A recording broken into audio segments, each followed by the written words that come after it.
আমার বন্ধুগণ, খেয়াল করুন, আম্মা জান আয়েশা বলছেন, ও সম্ভ্রান্ত পরিবারের ফ্যামিলির মহিলারা, আমি এমন একজনের নাম বলবো, সেই কেবল নবীজিকে এমন প্রস্তাব দিতে পারে। নারীরা বলতেছেন, আম্মা জান আয়েশা, কে হতে পারে সেই মানুষ? মেহেরবানি করে তার নামটা বলুন। আম্মা জান আয়েশা বলছেন, ও মহিলারা শুনে রাখো, সে আর কেউ নয়, তার নাম হলো ওসামা বিন জায়েদ। সুবহানাল্লাহ বলেন। যুবক মানুষ, কি নাম বললাম? ওসামা বিন জায়েদ, যুবক মানুষ। আহারে, তিনি হচ্ছেন সম্পর্কে নবীজির নাতি। কি হচ্ছে? নবীজির একজন পালক পুত্র ছিল, যার নাম হলো জায়েদ বিন হারেসা। জানেন কিনা সবাই? যিনি মুতার যুদ্ধে প্রথম সেনাপতি ছিলেন। কোন যুদ্ধে?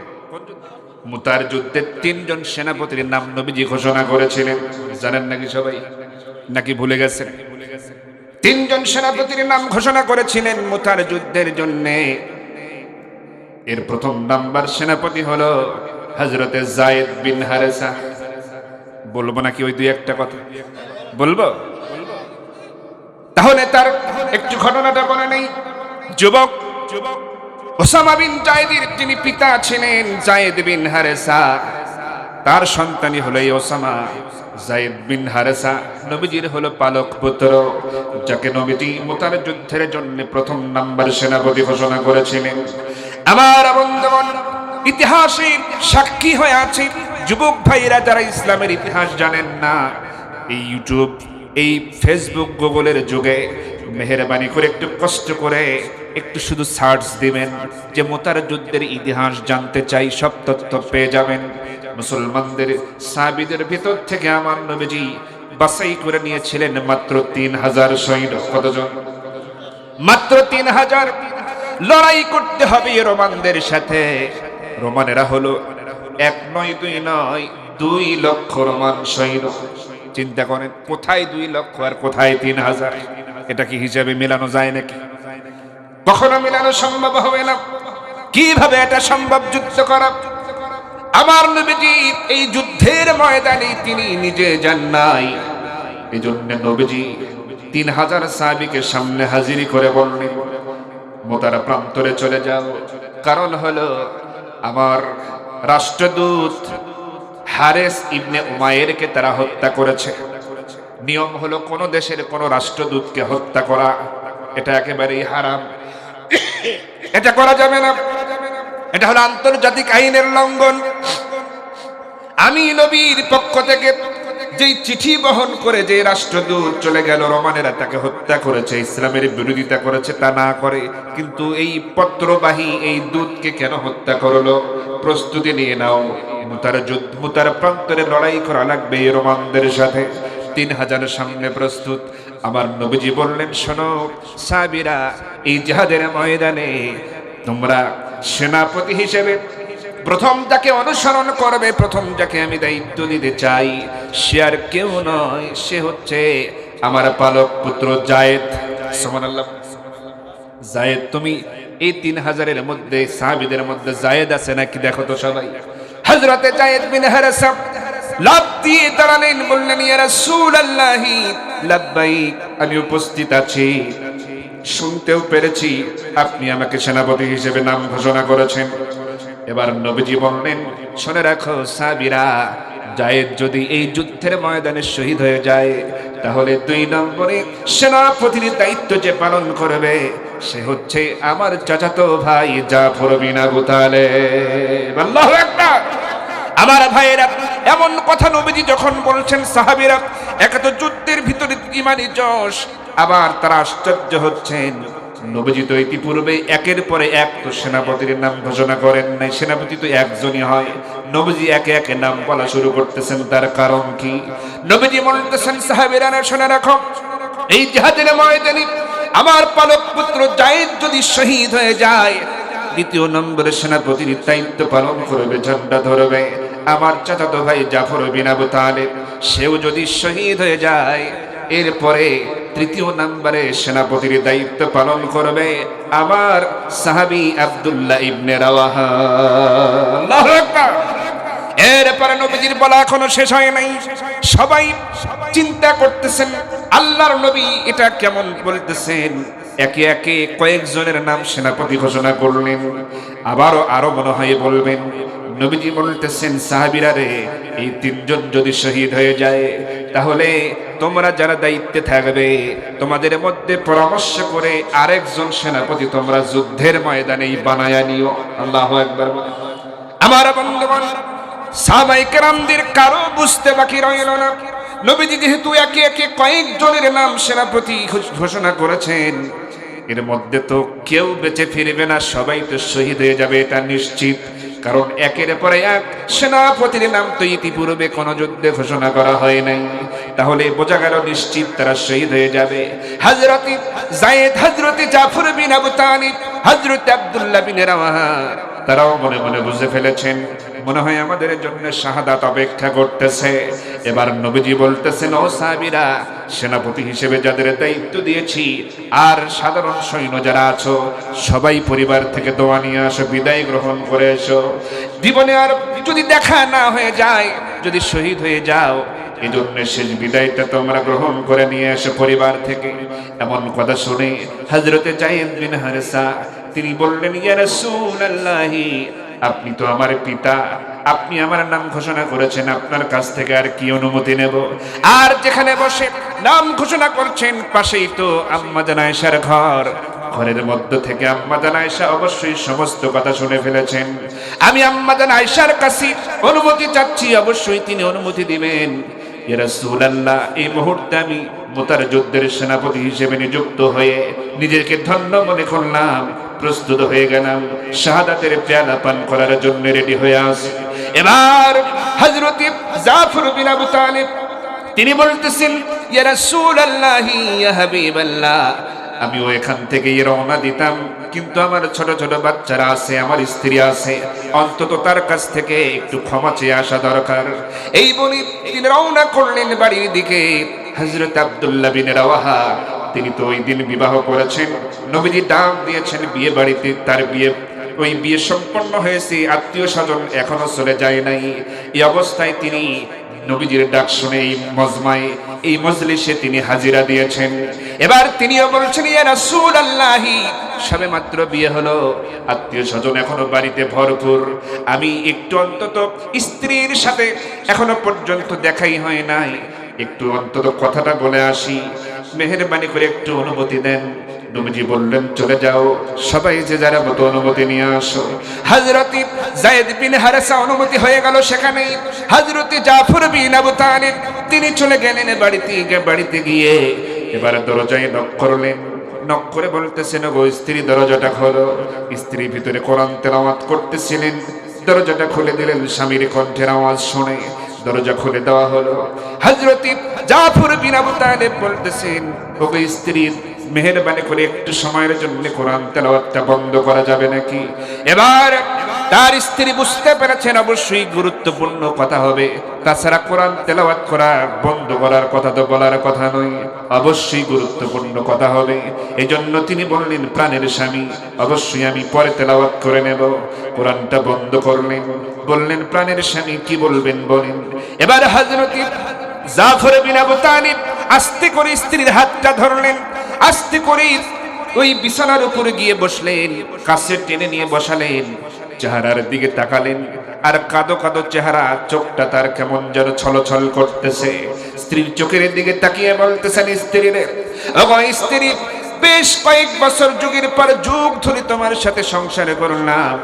আহারে স্ত্রী, শুনে রাখো, ওগো স্ত্রী, কতগুলো বছর হলো তোমার সাথে সংসার করেছি, সংসারে জীবনে চলতে গিয়ে ভুল ভ্রান্তি হয়ে গেছে, আমি তোমার সঙ্গে কটু কথা বলেছি, খারাপ আচরণও করেছি, হয়তো অনেক বিষয়ে তোমার চাহিদা পূরণ করতে পারি নাই, হকও আদায় করতে পারি নাই, যাহাদের কাজে দিনের কাজে অনেক সময় বাইরে থাকতে হয়েছে, তোমার অনেক হক আমি আদায় করতে পারি না। স্ত্রী, শুনে রাখো, আজকে আমি তোমার কাছে শেষ বিদায় গ্রহণের জন্য এসেছি, আমাকে বিদায় দিয়ে দাও, আমি যাব যুদ্ধের ময়দানে, কারণ নবীজি আমাকে জিহাদের ময়দানের জন্য সেনাপতি হিসেবে নির্বাচিত করেছেন। স্ত্রী বলেন, প্রাণের স্বামী সেনাপতির দায়িত্ব পেয়েছেন, এটা তো ভালো কথা, কিন্তু যুদ্ধের ময়দানে সেনাপতির দায়িত্ব পেলেই কি শেষ বিদায় গ্রহণ করা লাগবে নাকি? আপনি যাবেন, যুদ্ধ করবেন, বিজয়ী বেশে আবার ফিরে আসবেন, তাহলে তো আর কোনো অসুবিধা থাকবে না। এই কথা শুনে হযরতে জাফর বিন আবি তালেব বলতেছে, ওগো স্ত্রী, এমন দিবা স্বপ্ন দেখে লাভ নাই। ওগো স্ত্রী, তুমি জানো না এই জিহাদের ময়দানে আমি হলাম দ্বিতীয় নাম্বার সেনাপতি। আমার পূর্বে নবীজি আরেকজনকে সেনাপতির দায়িত্ব দিয়েছেন, সেটা হলো আমার পরে আরেকজন সেনাপতি আছে, সে হলো আব্দুল্লাহ বিন রাওয়াহা। সুতরাং এমন করে দিবা স্বপ্ন দেখে কোনো লাভ নাই। আমি বুঝে গেছি, সবাই বুঝে গেছে, এই জিহাদের ময়দানে আমি শহীদ হয়ে যাব, এক বিন্দু পরিমাণ কোনো নিষ্পৃহ হবে না। আমার আগে একজন, পরেও একজন, আমি মাঝখানে কোনোভাবেই গাজী হওয়ার কোনো চান্স নাই, শহীদ হয়ে যাব নিশ্চিত। সুতরাং তুমি এমন করে কথা বলো না। এবার ওই মুহূর্তে এবার তার স্ত্রী আল্লাহর কাছে দোয়া করতে চায়, আল্লাহ, আমার স্বামী জাফরকে তুমি গাজী বানায় আমার কাছে আবার ফিরাইয়া দিও। এই কথা শুনে হযরতে জাফর বিন আবু তালেব বলতেছে, গো স্ত্রী, খামোখা এমন উল্টা দোয়া করে কি লাভ? এই দোয়া তো কবুল হবে না, কারণ আমি আমার নাকের মধ্যে জান্নাতের সুঘ্রাণ পেতেছি। আবার ভাইয়েরা, এমন অবস্থায় হযরতে জাফর বিন আবি তালেব এমন কথা বললেন, স্ত্রী সন্তানদেরকে এভাবে কথা বলে বিদায় নিলেন, সন্তানদের চুমো খেলেন, আদর করলেন, শেষ বিদায়। আহারে, আর কখনো দেখা হবে না। ঘর থেকে বের হলেন, সালাম বিনিময় করে শেষ বিদায় নিয়ে বের হলেন, রওনা করলেন। পেছন থেকে স্ত্রীরা সন্তানদের হাত ধরে, স্ত্রী সন্তানদের হাত ধরে তার পেছনে পেছনে বেশ কিছু দূরে গেলেন, সন্তানদের হাত ছাড়লেন না তার স্ত্রী। সন্তানেরা ডাক দিতেছে আব্বা আব্বা বলে দৌড়ে চলে যাওয়ার চেষ্টা করছে তাকে ধরার জন্য, কিন্তু স্ত্রী শক্ত করে ধরেছে, হাত ছেড়ে দেয় না, একটু একটু করে আগায় পেছন থেকে। এবার বারবার আব্বা আব্বা ডাক শোনা মাত্র হযরতে জাফর বিন আবু তালেব তাদের ডাক শোনা পরেও একটা বারের জন্য পেছনে ফিরে তাকালেন না, দেখলেন না যে কারা কাঁদতেছে, কারা আব্বা বলে ডাকতেছে। এবার তিনি জিহাদের ময়দানের সেনাপতি হিসেবে সামনে অগ্রসর হলেন। তিনি বিদায় নেওয়া শেষ, হযরত আব্দুল্লাহ বিন রাওয়াহা তিনিও বাড়িতে গেছেন। এবার তিনি চিন্তা করতেছেন, আহারে, সবেমাত্র বিয়ে করলাম, বাড়ি ভরা এখনো অনেক মানুষ, আত্মীয় স্বজন, এখনো হলুদের গন্ধ যায় নাই। স্ত্রী আমার ঘরে বাসর ঘরে অপেক্ষা করতেছে আমার জন্য। আমি কাকে কি বলবো, কার কাছ থেকে কিভাবে বিদায় নেব? এবার তিনি ভাবলেন, অন্তত বিবাহিত স্ত্রীর কাছ থেকে আমার অনুমতি নেওয়া প্রয়োজন, তার কাছে চলে যাওয়া প্রয়োজন। এবার তিনি ভাবলেন, আমি তার কাছে একেবারে মুখোমুখি হব না, কাছে যাব না, শুধু দরজা থেকে তার কাছ থেকে বিদায় নেব, সালাম বিনিময় করব, দোয়া চাবো, দরজাও খুলবো না। এই নিয়ত করে তিনি দরজার কাছে গিয়ে সালাম বিনিময় করলেন আর বললেন, ওগো স্ত্রী, আমি আব্দুল্লাহ বিন রাওয়াহা এসেছি, নতুন বিবাহ করলাম, তোমার সাথে মনে হয় আর দেখাই হবে না, কারণ জিহাদের ময়দানের জন্য নবীজি আমাকে সেনাপতি হিসেবে নির্বাচিত করেছেন, ঘোষণা দিয়েছেন। বিদায় নেওয়ার জন্য এসেছি। ওগো স্ত্রী, খবরদার খবরদার, ভেতর থেকে দরজা খোলার চেষ্টা যেন করো না, কারণ আমি বাহির থেকে দরজাটা আগে লাগাইয়া দিয়েছি। আমি জানি তুমি অবশ্যই দরজা খোলার জন্য রেডি হয়ে আসো। দরজা খোলার চেষ্টা করে কোনো লাভ হবে না, বাহির থেকে লাগাইয়া দিলাম। ওগো স্ত্রী, তোমার সাথে শেষ কথা বলার জন্য আমি এসেছি, আমাকে বিদায় দিয়ে দাও। আমি তোমার হক আদায় করতে পারলাম না দুনিয়াতে, তোমাকে বিবাহ করলাম, কিন্তু স্ত্রীর হক আমি আদায় করতে পারলাম না এই মুহূর্তে, আমাকে ক্ষমা করে দিও। তোমার চাইতে জিহাদের গুরুত্ব আমার কাছে অনেক বেশি, আল্লাহর দ্বীনের গুরুত্ব আমার কাছে অনেক বেশি, সুতরাং আমাকে ক্ষমা করে দিও। আমি চললাম মোতার যুদ্ধের প্রান্তরে। স্ত্রী বলতেছেন, প্রাণের স্বামী, বুঝতে পেরেছি আল্লাহ রাসূল আপনাকে সেনাপতি হিসাবে যুদ্ধের ময়দানে সেনাপতির দায়িত্ব দিয়েছেন। আমি নিষেধ করা রেখে আমার সাহস হবে না আপনাকে থামানোর, নিষেধ করারও আমার কোনো সাহস নাই। তবে আমি এই মদিনার সুন্দরী একজন মহিলা, সুন্দরী যুবতী রমণী, আমি কেমন সৌন্দর্য আমার, কেমন আচরণ আমার, কেমন দেখতে আমি, অন্তত একটাবার আমাকে একটু দেখুন। আমিও আপনাকে একটু এক নজর শুধু দেখেছিলাম, ভালো করে একটু দেখে নিতে চাই, চেহারাটা মনের মধ্যে ছবি অঙ্কন করে নিতে চাই, যাতে করে আল্লাহ রাব্বুল আলামিন কিয়ামতের ময়দানে আপনাকে যেন আমার সঙ্গী হিসেবে খুঁজে পেতে আল্লাহ পাক যেন আমাকে সহযোগিতা করেন। এবার তিনি বলতেছেন, ওগো স্ত্রী, এমন করে বলো না, ভিতরে আসতে বলো না, তোমার চেহারা আমি দেখতে পারবো না, তোমার মুখোমুখি আমি হতে পারবো না। শোনো রে স্ত্রী, ঘরের ভিতরে ঢুকলেই আমার মনের মধ্যে শয়তান ধোঁকা দিতে পারে, প্রেমের বাসনা জাগ্রত হতে পারে, তোমার সাথে মিল মোহাব্বত হতে পারে, সময় নষ্ট হতে পারে, আর জিহাদের ময়দানে যাওয়া আমার জন্য দেরি হয়ে যেতে পারে। অতএব এই মুহূর্তে দরজা খোলা আমার জন্য সম্ভব হবে না। সুতরাং তোমার মনের ইচ্ছা যদি এমনটা হয় যে তুমি আমাকে কিয়ামতের ময়দানে স্বামী হিসেবে চিনে নিতে চাও, তাহলে যে আল্লাহর জন্য জীবন দিতে যাচ্ছি, তরবারি ধরতে যাচ্ছি, যেই দিনকে বিজয়ের জন্য যাচ্ছি, সে আল্লাহর উপর ভরসা রাখো। অবশ্যই আল্লাহ রাব্বুল আলামিন কিয়ামতের ময়দানে তোমাকে আমাকে স্বামী স্ত্রী হিসেবে সেদিন পরিচয় করায়া দেবে। আমার ভাইয়েরা, বিদায় হয়ে গেল তিনজন সেনাপতি, তিনজনই রওনা করলেন মুতার যুদ্ধের প্রান্তরে। নবীজি এই যুদ্ধে যান নাই, মুতার প্রান্তরে ৩০০০ সৈন্য হাজির হয়ে গেল মুজাহিদরা, ওইদিকে ২ লক্ষ রোমান সৈন্য চলে এসেছে। এমন সময় যুদ্ধের দামামা বেজে উঠেছে। আমার বন্ধুগণ, অনেকে ঘটনা জানেন, হযরতে যায়েদ রাদিয়াল্লাহু তাআলা যুদ্ধ করতে করতে একটা পর্যায়ে শাহাদাত বরণ করলেন। কালেমার ঝান্ডা এবার হযরতে জাফর বিন আবু তালেব হাতের মধ্যে নিলেন। এবার সবার টার্গেট হযরতে জাফর বিন আবু তালেব, তার দিকে তাকে কিভাবে ঘায়েল করা যায়, নিহত করা যায়, তার হাত থেকে ইসলামের ঝান্ডা কিভাবে ফেলে দেওয়া যায়।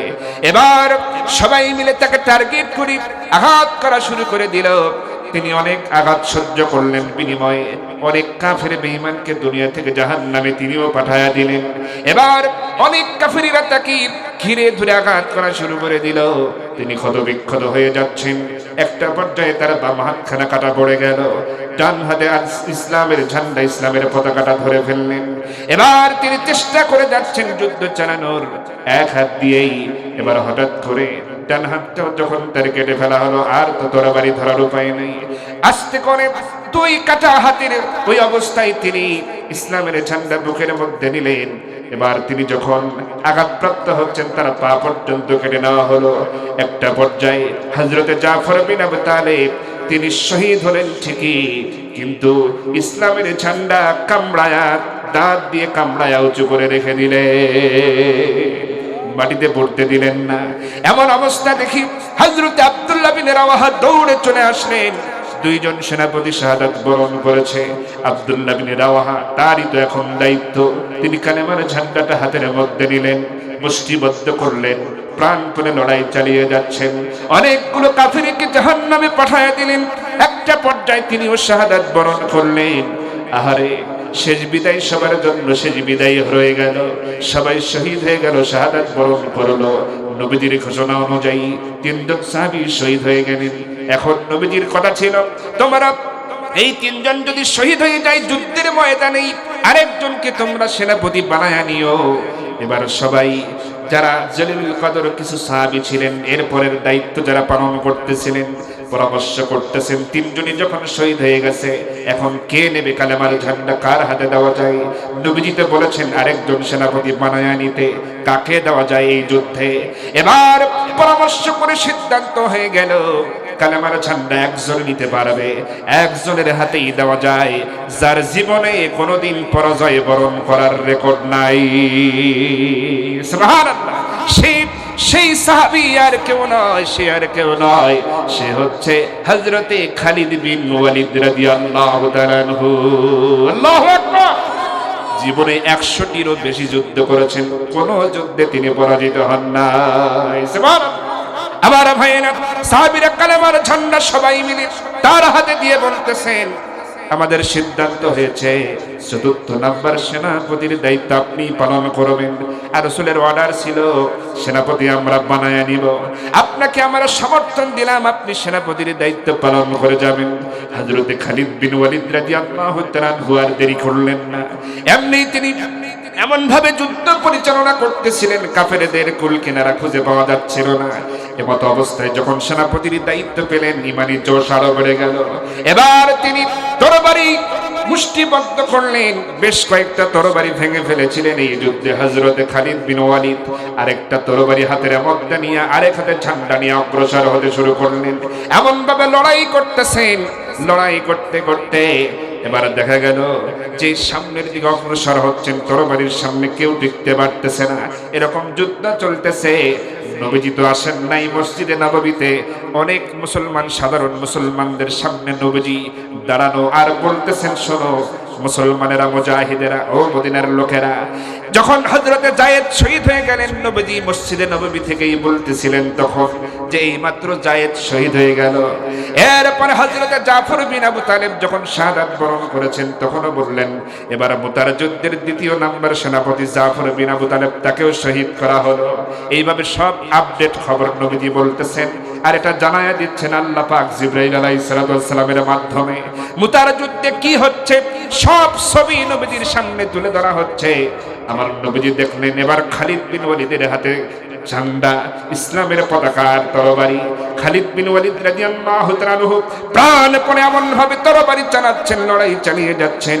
একটা পর্যায়ে খালিদ বিন ওয়ালিদের হাতে এই 3000 সৈন্যের ভিতরে তাদের নেতৃত্বে এই 2 লক্ষ রোমান সৈন্যকে পরাজিত করে ইসলামের পতাকা, ইসলামের বিজয় এই মোতারা যুদ্ধে ছিনিয়ে আনা হয়। সুবহানাল্লাহ, আল্লাহ পাক বিজয় দিয়ে দিলেন। তাহলে আল্লাহ যদি কাউকে বিজয় দেন তাহলে কি সংখ্যা কোনো বিষয় নাকি?